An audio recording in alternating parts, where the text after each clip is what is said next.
তোমাকে চ্যালেঞ্জ করি, তোমার শ্বশুর মশাই নিজে নিজে তোমাকে বলবে কেস থেকে সরে দাঁড়াতে। ছেড়ে দাও এই কেস, ছেড়ে দাও। কেসটা কোর্টে উঠলে কেঁচো খুঁড়তে কেউটে বেরোবে। কেউটা কেন? যদি অজগরের বাচ্চা বেরোয় না, তাও আমি কেসটা থেকে সরবো না। আর আপনার মতো ঘোড়া সাপ থাকলে তো নয়। And I promise. চলুন বাবা। আপনি হয়তো কোর্টে ধরার পর ধরা বলেন, কিন্তু আমি একটা সেকশন নাম্বার দিয়ে দুজনকে তুলে নিয়ে চলে যেতে পারি। লাস্ট ওয়ার্নিং দিয়ে গেলাম। এক মিনিট, কি? এক মিনিট মিস্টার খাসনভিস, এক মিনিট। একজনকে ছোট্ট একটা লেসন দেওয়ার দরকার আছে। ওকে।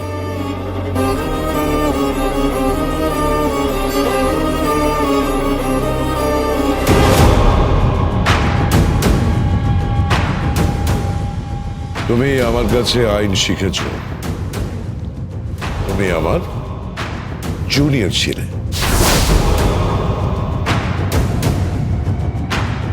কিন্তু আজকে এই রেস্তোরাঁতে তুমি যেটা করলে সেটা কোর্টে না হোক, এই রেস্তোরাঁতেই তার একটা উচিত শিক্ষা দেওয়া দরকার।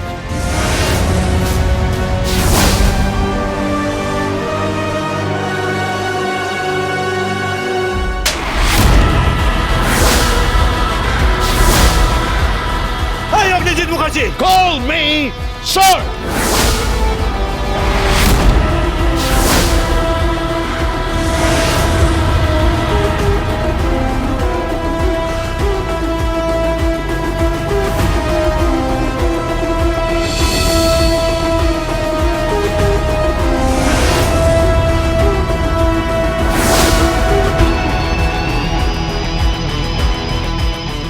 রত্না চৌধুরীকে পুজোর মধ্যেই শেষ করে দাও।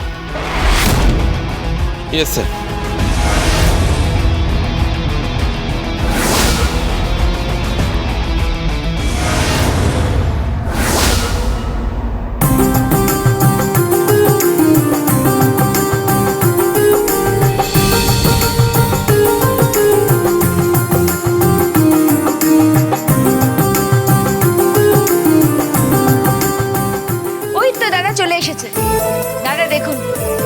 আপনার হবু জামাই কি কাণ্ডটানা করেছে।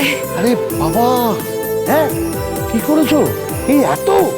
হ্যাঁ, পুরো বাজার একেবারে মাথায় করে নিয়ে এসেছে। হ্যাঁ, কিচ্ছু বাকি রাখেনি, পরিবারের সকলের জন্য কিছু না কিছু নিয়ে এসেছে। জিজু কিন্তু সবাইকে ইমপ্রেস করতে চাইছে। সবাইকে একদমই ইমপ্রেস করার চেষ্টা করছে না, বোঝার চেষ্টা করো। অঙ্কিত শুধু মেহেককে ইমপ্রেস করার চেষ্টা করছে, তাই না অঙ্কিত?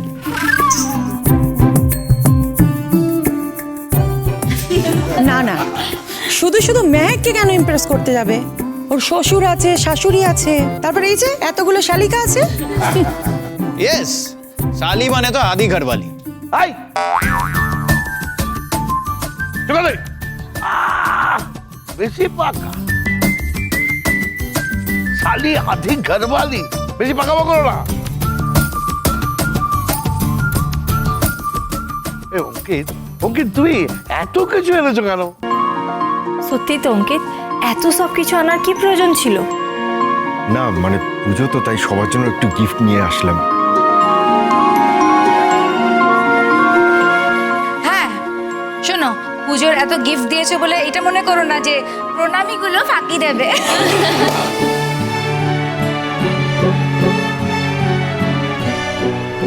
না না, প্রণামী ফাঁকি দেবো কেন? প্রণামী তো বাবা মা কিনবেন। কিনবেন তো শেষমেশ? হ্যাঁ কিনবেন। দেখুন আমি তো বিয়ে করব, তাই সেক্ষেত্রে বাধা দেওয়ার তো কোনো প্রশ্নই নেই।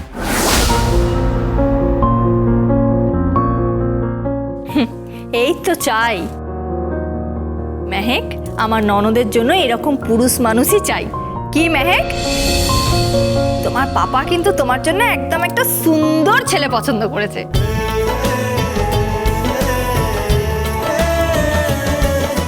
আচ্ছা, শুধু মুখেই কথা চলবে নাকি একটু খাওয়া দাওয়া হবে? হবু জামাই এসেছে বাড়িতে, পেট পুরে খাওয়া দাওয়া হোক কি?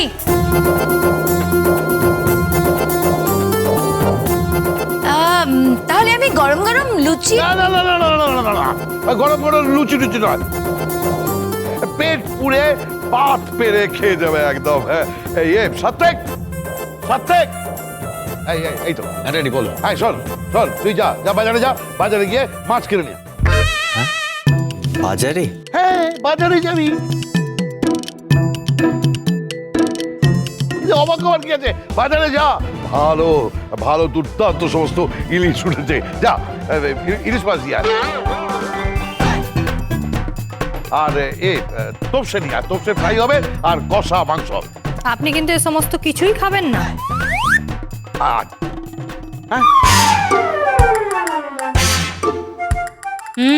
নিমন্ত্রণ বাড়ির মতো। হ্যাঁ, একদম ঠিক, একদম ঠিক। সেই হয় না, পাশের পাতে দিন, পাশের পাতে দিন বলে নিজের পাতেই ঢেলে নেওয়া, সেরকমই হয়তো জামাইকে খাওয়ানোর জায়গায় নিজেই খেয়ে নেবেন।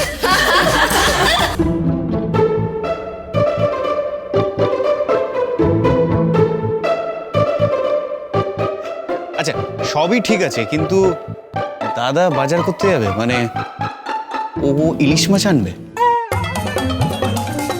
দাদা ইলিশ মাছের জায়গায় কি মাছ নিয়ে আসবে কে জানে। জীবনে বাজার গেছে নাকি ও? কচি খোকা তো, এক গ্লাস জলও গড়িয়ে খেতে পারে না। এই ফালতু কথা বলবি না। এই এই এই এই ঝগড়া একদম ঝগড়া না, চুপচাপ দাঁড়িয়ে দেখো। এই অঙ্কিত, তোমার বাবা মা জানেন তো যে তুমি পুজোর গিফট নিয়ে এসছো? হ্যাঁ হ্যাঁ, জানেন জানেন। বাধা দেননি? এসব কথা থাক না,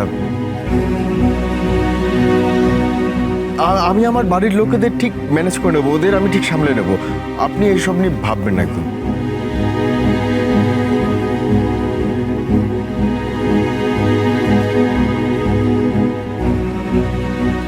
ভাববেন না আবার কি?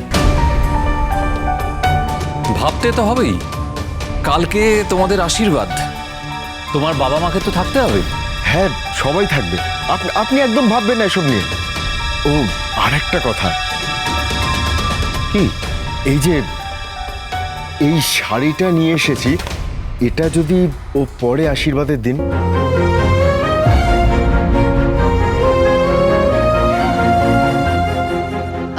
কোনো অসুবিধা নেই। হ্যাঁ, দেখি দেখি শাড়ির কালারটা কেমন দেখি। আহা, ও যখন এনেছে তখন নিশ্চয়ই দারুণ কিছু একটা হবে। এই মেয়েগুলো না শাড়ি গয়না দেখলেই ঝাঁপিয়ে পড়বে। ছোটকা, আপনি চুপ করুন তো। ওই শাড়ি গয়নার মর্ম আপনি কি বুঝবেন? হ্যাঁ, ঠিক তাই। পুজো এসে গেল, একটা শাড়ি দেয়নি, গয়না তো দূরের কথা, একটা শাড়ি পর্যন্ত দেয়নি। কঞ্জুস। না না না, আই অবজেক্ট, আমি কঞ্জুস নই। আমি যাই। হ্যাঁ, আচ্ছা এক মিনিট, বলছি এই শাড়িটা যদি একটু পরে দেখাও।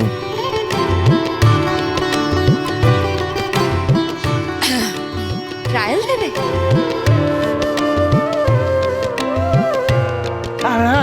যা যা যা যা যা, পুড়ে পুড়ে পুড়ে পুড়ে, যা যা যা যা। এমা, না না, ওই শাড়ি ও কেন পরতে যাবে? আশীর্বাদের শাড়ি তো মেয়ে পক্ষ দেয়, এটাই তো নিয়ম।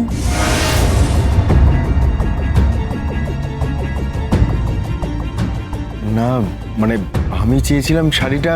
হ্যাঁ অঙ্কিত, সে তুমি চাইতেই পারো, কিন্তু কি বলো তো, মেয়ের আশীর্বাদের শাড়ি না মেয়ে পক্ষই দেয়। আর আর আমি তো অলরেডি শাড়িটা কিনেই ফেলেছি। শাড়ি কিনে এনেছো? হ্যাঁ। কবে? এই যে আমি এতবার শপিং এ যাচ্ছি, আর এই কাজটা কেউ ফেলে রাখে বলো? আমি শাড়ি কিনে আমার শাশুড়ি মার কাছ থেকে অ্যাপ্রুভাল নিয়ে শাড়িটা রেখে দিয়েছি।